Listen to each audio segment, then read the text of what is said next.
Hi everybody, welcome back to Lawless. We've had our dinner.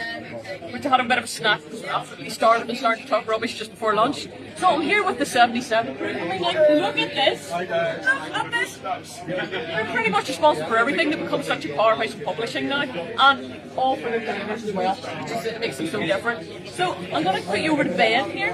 Ben's going to talk us through all the various bits and pieces of the 77 because, let's face it, you cover every genre. We do indeed. It started off our anniversary 3 years ago this week. During COVID, we released this comic, 77 #1, and since then we've released another 9 editions of this. And Joe here has released Pandora. We have a Pandora comic, and Joe works on that. We have Dave Healy. Dave Healy has released Haunted. That has come out this week. That's very new issue, only available from today. This was your Kickstarter, wasn't it? It was indeed, yeah. We got it back from the printers on Wednesday.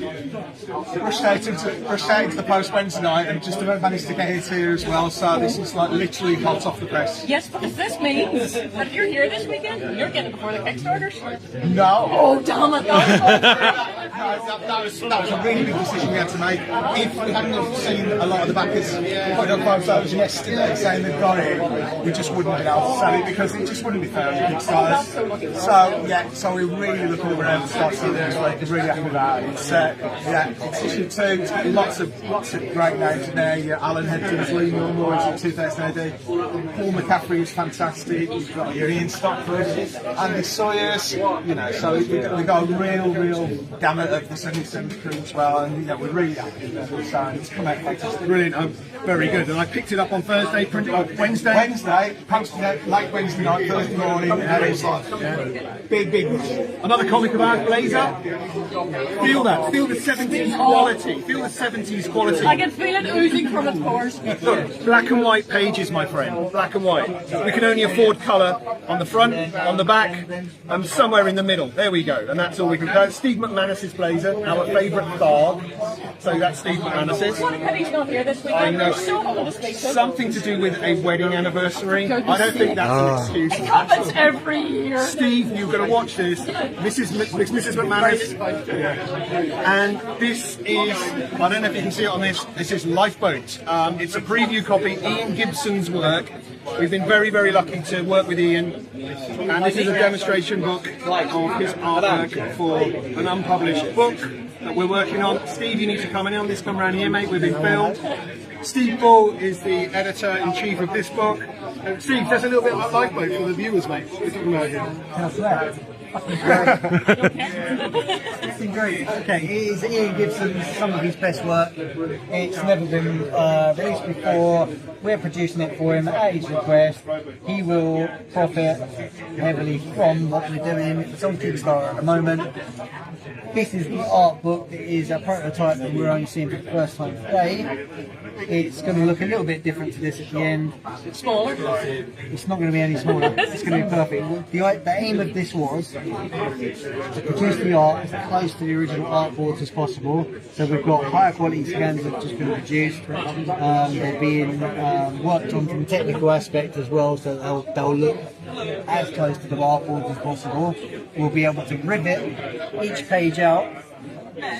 Each page we'll be able to rivet out so that you can frame it and put it on your wall.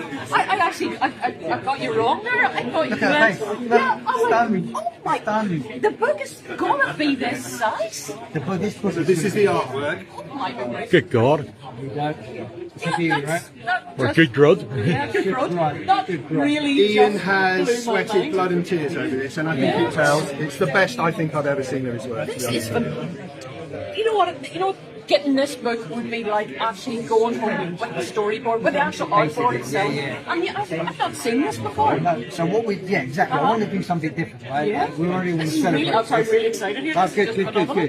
I didn't want to just produce a book, so we've Yes. got the hardback, which is going to be a label of love anyway. We have the soft cover. This will get bundled with the hardback, so you can read the story. But also, if you want to look beyond the lettering, etc., and really appreciate the art, that's why it's going to be just £24. 24 pages Yours of is art. signed as well. Well, this one's going to go to Ian, and it's signed by Mick Everyone's signing it McMahon, today. John Oh, Wagner. that's beautiful. Yeah, all the old crew. The classic are signing it, and this will go to Ian. And then, as I say, you'll see all of the unfettered artwork, and you'll have the opportunity to unscrew, take it out, and frame it as really thick, high quality prints, and slip them back in. So if you can't afford the artwork, or you haven't got opportunity to get it, you can still have something on your wall, and you can change it whenever you want. Any page of the 24 pages that are in there. But I haven't seen anybody else do this. Never ever. No. It finishes on the 8th of July, the Kickstarter. Can I just say about, well, I've got a moment here. Go. Obviously, Oh, it's yes. my tone body. So this is John Wagner's The Bogeyman in Incomplete Case Files. I'm working with John on this. It's not a 77 production, but it is. We are co-producers of the book, and that kickstarted on Thursday. And we're talking, I think, 20,000 euros already. We spoke to I actually a fella and a girl this morning in the queue that are working along with you. I think he runs a website you mentioned. Yeah, really great. Graham Small, yeah. Yes. And he said that it had gone from you needed 5,000 and you got like a treble Yeah. in a very short space of time. What are we on? We're on about 15 at the moment? We're on about 17,000 in 48 hours. Something like that. And this is basically helping out people like John and Ian, because they wouldn't get a book publishing deal where they would get so much from it as well. Let's face it, these are major names, and these guys are struggling to get out there. And Absolutely. I think I know that John had mentioned before with Rock the Reds, that's pretty much his pitch. That published it. And do you think these say yes that we could all persuade John to do Rock the Reds We've this talked way? to him, and it's we'd hope if this is a huge success, why wouldn't he? Because, I mean, Dan's here this weekend. I know. John's here. There's a deal to be done. Definitely. I So mean, it's a numbers thing. fantastic. If we get the right numbers from this, and we can put it on a page and say, well, from this we could do these numbers, then it's going to be hard to ignore. Isn't it? Yeah. Well, you look at the success of Rock, Ted Lasso, which everybody loves. I mean, Rock of the Reds is kind of like, I mean, I watch it and think, It's a right away, believe yeah, and of course people will say, oh, that's a take on. No. John's and Dan's is the original, and Jim, I see Jim Hamill as well knocking about. Yep. So yeah, they have to. Yeah, I Perfect think so. series. I'm crying out for it as well. And if there's any other 2000 AD legends who would like to have some 77 magic all over their work to help them get some Exactly. Yeah, raise we'll some get it. funds, we'll be doing it. Let's face it, you are unique in the publishing world now. So much of it's, oh well, you know, it needs to be, you're making money for the publisher, the DC, Marvel, big names, and I think the goodwill just goes to higher and go up. Money just becomes. I mean, it's not, you know, it's not being disingenuous. This is our payday right here. We come here, we help sponsor this event. We pay to the artists, they get their return in terms of page rates, but we don't actually draw anything from it apart from doing this, and we love doing this. So, you know, you know us, we've been coming to these for a while, but to be able to come back and start doing that thing and make it more organic and, you know, feeding itself a bit, I think is really, really We're cool. 3 years in, and we reinvest everything back into making this big art so that we can do the things that we're doing. Like, oh, you can see it. Now, if it pays off at some point in the future, great. If it doesn't, well, our hobby has helped a lot of people out, and we've seen some amazing books. Huge. I know I was like a bit dramatic with my arms going out earlier, showing all the different publications. But it's huge. I mean, this is what you have here now. What's going on in your heads? That's You don't want to be in there, Joanne. Did we record that 5-hour conversation we had on the way down? Oh yeah, we should do that. That would make a podcast. That would, wouldn't it? I would say it's probably, when do we do this? Having a beer, 4 o'clock in the morning. I have a great idea. Yeah. Absolutely. Oh, guys, thank you so much. Honestly, we're having a swell time. And Sundays, tomorrow, we've got a whole other day to look forward to. This is a 2-day event now, Yes, isn't it it? is. That was, because there are so many people. I mean, we were just, Graham and I were just talking earlier. We'll not get around everybody to speak to them because there's just so much to say. I mean, you agree, Graham? Yeah, just to give you a look. Sorry, it's Conor McGregor, actually. It's not Have you seen number 9? I'm Oh, gonna this punt. is Steve Kane. I'm gonna punt this one because Has this. anybody seen Steve Originally, Kane? he's here somewhere. Is he? Yes, he is. If I find him, I'll send him your way. Yes, please. I love Steve. This is my character. This is his version of my character on issue 9. This is from V. It's a stunning piece of work. I've got the original at home on the wall, and it's even more beautiful. Right? What do you think of that? excited to come. Oh, it's just, I mean, he's just superb. His artwork is second to none, and you'll always know it's a Steve image. Yep. And he'll put them up on Facebook, and you'll be scrolling through Facebook, you know, people, sometimes you don't always see who the person is, you come across a bit of art, you go, Yeah. I'd love to see him do a death on you. oh, Definitely fantastic. based on you. That would be good. Oh, it'd be so- I said to him, I hope you can take this as a compliment. The art is grotesque, and he said, "Oh, I love that." yeah. Let's face it, Kevin O'Neill's art was grotesque. Yes, absolutely. And I like people like John Hickington's art and that art. So this married up perfectly what we're trying to establish on that character. So Love it, there it's it is. beautiful. That's signed by him. This one. Look. There you Oh, go. and I really would like to meet him this year. Joanne, I'm going to give you that copy, alright? That's yours. Signed by Steve. He's around somewhere in Gibson to find him. That's yours, Oh, I alright? love that. Thank you. Guys, it's Sorry, been a what's the deadline again for Lifeboat on Kickstarter? Deadline for Lifeboat is June. Let me find it. Let me find it. June 18th. 18th, yeah. And tell me this is very important. Where do people find you on social media? Because I'm surprised all your Kickstarters. The 77 Comic on Facebook. Our shop is the 77comic.net. Twitter is 77. 77 Limited. Yeah. Yeah. You put a 77 in, you'll find us. Yeah, Do you also have a YouTube channel? we do. And is that the 77 comic? I believe? No, the YouTube channel is the 77 Publications. It's either the 77 comic or the 77 publications. We Me and haven't Steve used. will have a chat about this later, and he'll find out after 20 minutes that I was right. Do you know what to do actually? Because this, That's not how it usually goes. even though this is a live feed, it'll be saved under the Lawless feed. So if you just search down to report, Just getting there. We haven't been using YouTube that much. We've just started using it in conjunction with Mark Who 42. We've now got a podcast with Mark Who 77. 77, we're doing our podcasts. We're Yeah. putting those things through. Yep. We'd love to have you on it. oh, I would love to go anywhere. I can got- talk for hours. It's video. Is it? You have to. Happy days. We need changes during it. That's no problem. I'll put martial law on and then we'll be I heard here. we've already got Steve Parkhurst on there. Yeah. We've got who was the first? Mike Collins. Mike Collins. We've got We've John done one Wagner's doing on John Wagner's doing in June for Bogeyman with Robin Smith. We've got some yeses from John Higgins. We've got yeses from Andrew Sawyers, Ian Stopforth, and various people who are yet to be confirmed. There you go. Excellent, excellent. Yeah, Excellent. And after the 8th of June, whenever the Kickstarter expires, will people be able to do late pledges to the Kickstarter? So I'm not sure what we're going to do on that one. So we've got. Because I'm just 20 wondering, are you maybe doing something like backer kit afterwards, or? No, we don't do back end, do we? So we've got 22 days left of the Kickstarter. We're hoping, and this is subject to Ian being able to, we're hoping all the Kickstarter copies will be signed by Ian. If you get them afterwards, you can't get signed copies. They should be available on our shop. I'd go back here to make it happen. Yeah. It's all dependent on him being able to do it. Is there any additional add-ons that anyone pledging can get during the Kickstarter? So you can get all the 77 stuff through there as add-ons. This one will be added. This was the prototype today, so this one will be added probably in the next week, hopefully, and you'll be able to change your pledge to this, upgrade your pledge. You'll see it there. This won't be the final design because we're going to upgrade this a little bit more. You got the size of it. It's huge. Yeah. Mind the quality feel of it. Exactly. Yeah. In fact, when I spoke to the printer earlier, I was going, right, I need it to be a bit thicker, I need the pages to be thicker. I want a room, it's got to be big. Right, that's what we want.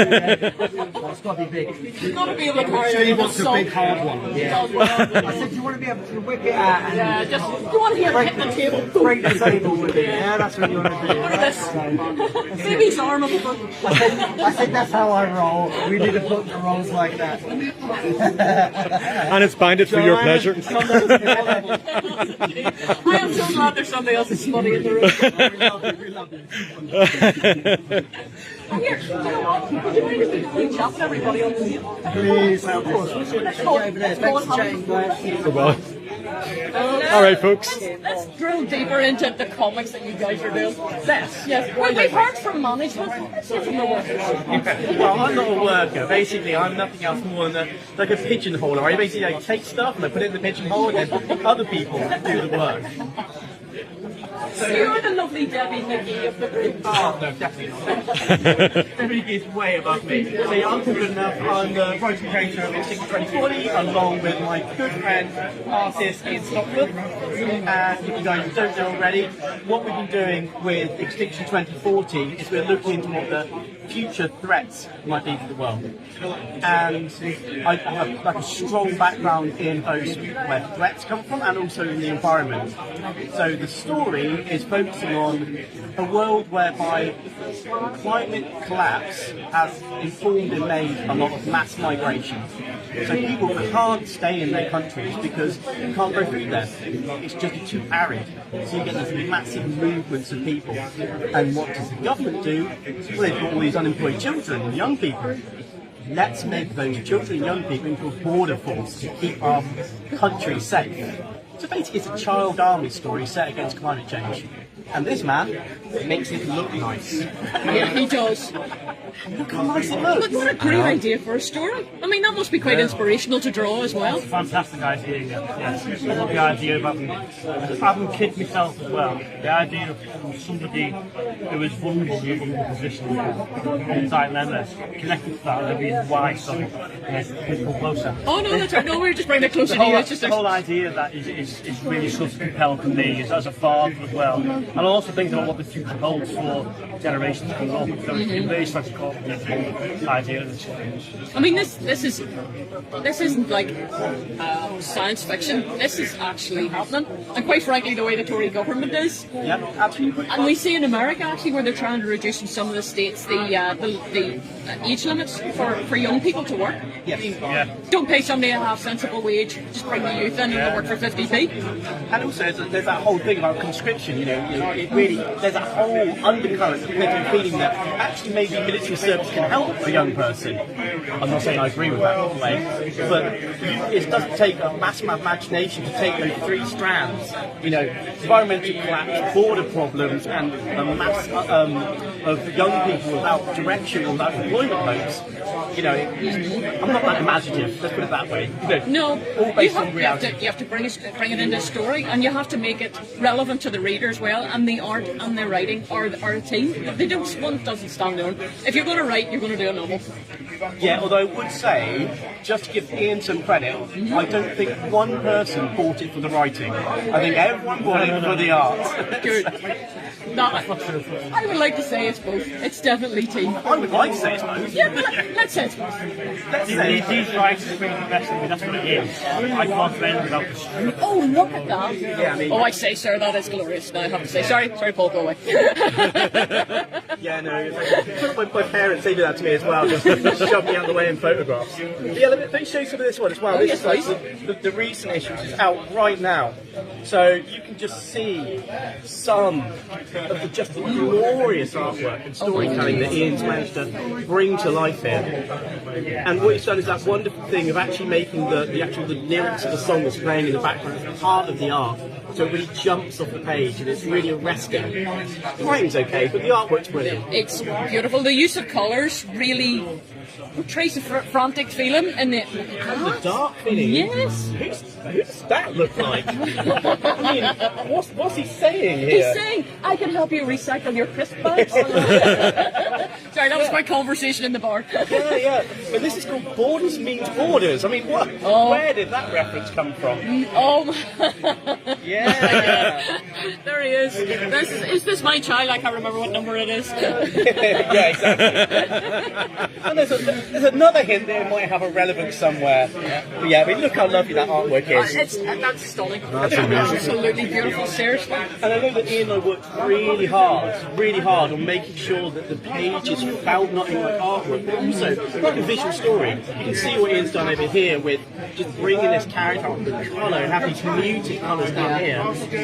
Bangs out the page. And I think there has been a real gap in publishing and in the market for this sort of storytelling again that we would have had growing up in the 70s and the 80s with all the anthologies and I things think I like grew up that. in the 70s. Well, no, I couldn't possibly comment. But we've lost that, and then 77 has come along and filled that, because that leads me actually very nicely to yours, Joe. This comic is haunted. This comic is haunted, just to let you know, both spoke at Lawless. So your programme... Yes, good point. Your back is by Ian, who's presenting. Oh, cool. I've got a little piece of Ian there. So yeah, and just to also say, this comic is haunted too. Has released this weekend. Yes. So Dave was showing us. now in the wild. This is issue 2. So issue 1, these are, I believe, variant covers. And again, we've got Ian. I'm working with Ian in this comic.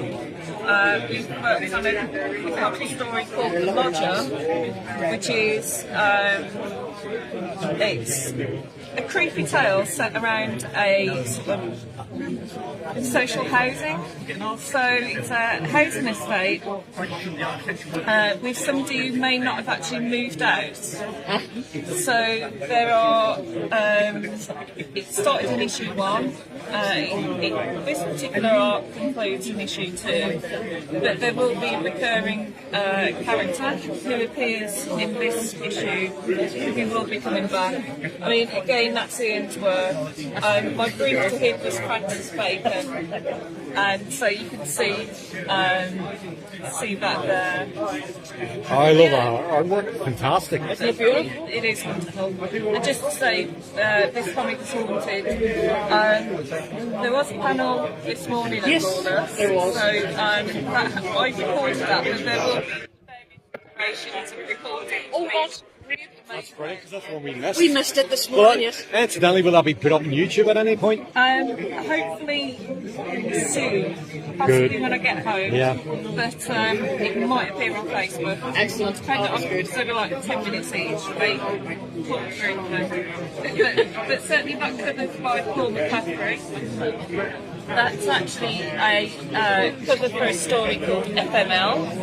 Which is Munchies. Sorry, this is us at lunchtime. this story is swimming cups everywhere. It's the worst. So that's the cover and that's the story inside. It's so good, and it kills me to say it's so good because it was written by my brother. So Brothers. Indeed, we've got a bit of sibling rivalry going on, but it's a zombie story with a twist. But it's certainly really worth it. Would it be okay to say that this comic is haunted has the feel of Misty and Scream? Yeah, I love Scream. Scream, yeah. I love Scream. Brought up. Scream was amazing. Yeah, so whilst it started off, I wouldn't necessarily say tame, there were certain, stories in there that were horrific. Issue 2 certainly ramped up. So this is the issue where you have got the books, there are some pieces in there. Just so you know, with also got a piece by Blue Stringer. You've got to have blue in there. I want you to put them in there. It's mixed black and white colour. And we've got it's by a guy called James Fletcher, aka Disease Mind. So we've got some wonderful imagery in here. We've got a piece by John Loving the difference in the paper. Just gives it that older feel. Yeah, they wanted, Dave, as he was editing it, wanted to make sure it had that sepia feel, sort of like harking back to the age the story is set. We've got a recurring story by Alan Hector as well, and Lee Milman, who people might know from 2008. You've got a mixture of established classic artists, writers, plus doing upcoming ones. You're getting them a break. Yeah, absolutely. And, the 77 came back from the London Comics, and we talked about the pandemic. I mean, we didn't realise that we were 3 years back in the pandemic, given what we see today. It's life goes on. The comic is, I've talked about this leveler. So Kickstarter is leveler. It allows people to get them to produce comics. Then can buy our readers if they're interested in our stories. And we can get that out there instead of relying on pitching to publishers. The money then? Absolutely. So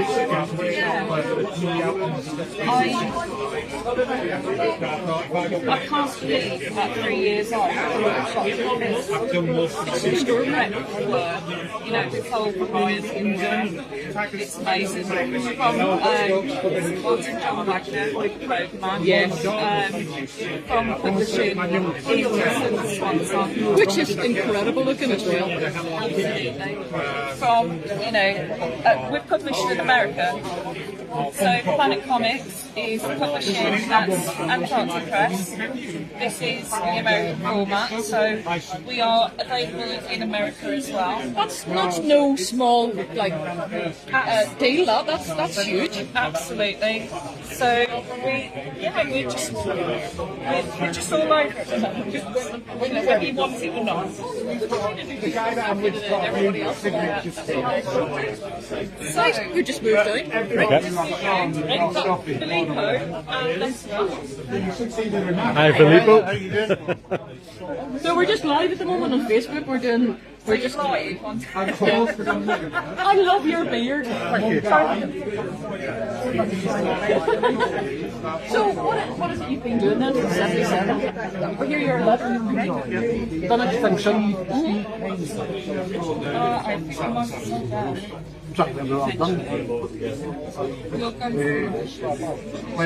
Silver Jubilees. You'll help them are working on as well. What's the lawyers there? No, there should be someone here. I was trying to get their boxes out. I've done this one as well. And you've changed it there, but to fit in as well with the kind of the impending doom sort of feel of the. As I say, extension. That's one as well. Matilda. The thing about lettering is, it's one of those things that people often, don't get me wrong when I say, don't know. Because when it's done well, it's just part of the narrative. Also Mr. Mika. I mean, you've changed this every single time too. So they try to fit in for the different strips, different styles. So Do you define as well where even speech bubbles go? yeah, As a letter, you do. So I'm going to try and bring you around. Work out. That's used to be on the left store properly. Andy, I'm sorry. So you're having to work out exactly that size of good to go and that, so that's why it's been moved over there. That's brilliant. And it's something too that obviously you're sitting. You've got do you have the script and then the artwork in front of you? The audio, the 2-bit loop. Oh, the audio bit, Yeah. right? Okay, sorry, folks. I think there's too much audio or going on around sorry us. about this, folks. We might end up wrapping up very shortly then if we Okay, start right. to lose things. Yeah. Right, okay. What about, I mean, speak to this man here. Andrew Sawyer. Andrew, we just caught a glimpse of some of your artwork actually in this comic. Apologies about the sound, folks. Oh, this is your cover? Oh, that's beautiful. Yeah, there's the original. Well, that's the digital version that's digitally coloured. That was the original version that I submitted. To the person who donated to the side division a piece of augmented artwork to the Tombola. Can you come to the Tombola table, please? Because somebody's won it and they'd like to thank you and get it signed if possible. So the person that's provided the side division augmented reality poster that's all framed on our Tombola, please can you come to the Tombola station? Hello. There we go. Hey, how you doing? You alright? You all good? Yep. Yeah. So talk us through your artwork. So This is radically different. yeah, so it's all progression. Short version is I quit art and didn't do any artwork for about the best part of 25, 26 years. Came back to artwork and posted online, proliferated online.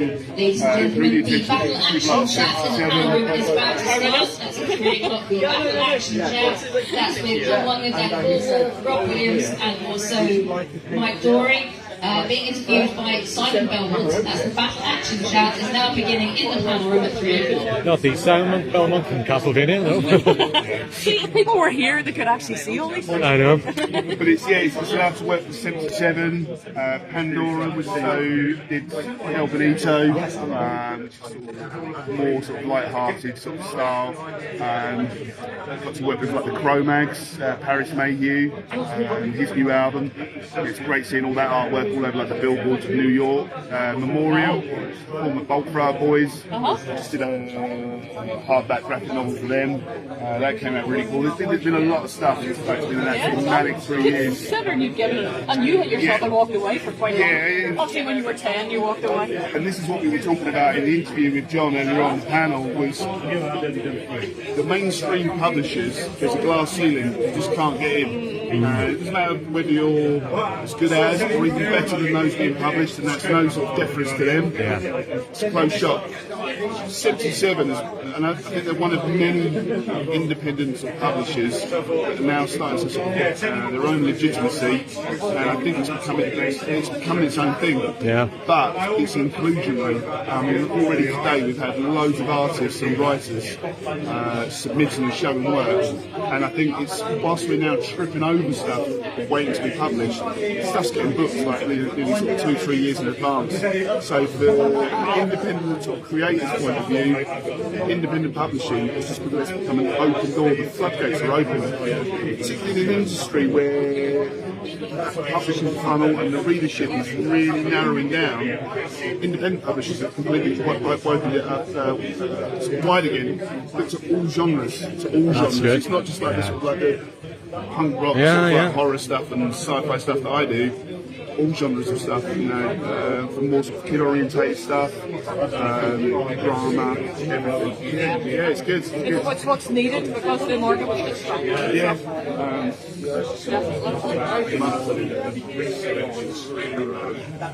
Better issue. Stuff I was really pleased with. Well, were you saying she is hot? Yeah. This has been a controversial thing. I try and push the female form without getting too sort of and trying to put a cover over it, but it's not. There's nothing more punk rock than females. Yeah. I mean, it's not overly sexual. No, but I think it's if I draw robots, I want all the pipes and the spikes and the patina and the battle damage and all of that sort of industrial markings. If I draw Superman, you're going to want those muscles and that steely gaze. Batman, you're going to want a bat step. And if you are going to draw women, bear in mind these are fantastical characters. You want to make them as like alluring and exciting as possible. I think for me it all comes back to RoboCop.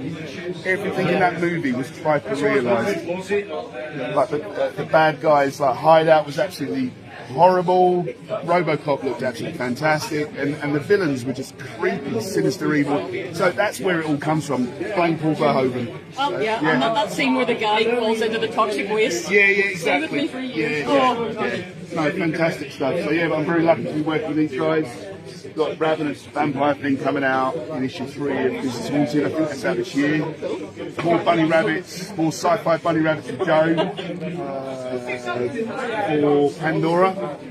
And just to wrap it up, an exclusive. All of the artwork on that is going to be fully painted with lots of detail. Make the rabbits. They're out of space creatures, but everyone like humans assume they're rabbits. But they'll be even more as maniacal and sinister as possible. And all of that artwork's going in the Kickstarter. So if you're a fan of it or you want to own a piece of it, when Pandora goes to Kickstarter, that's where you'll get it. So, yeah. Awesome. I love the channel. Keep it up. Thanks very much. Thank you. Thanks very much, folks. Sorry, the sound quality was a wee bit low at one point. It's very noisy. Of course now. Typical. Typical. So if you haven't heard anything and you're really sorry you missed it, you know what to do about it, don't you? Come next year. Silly people for not coming over. Okay, thanks very much. We'll see you later. Bye.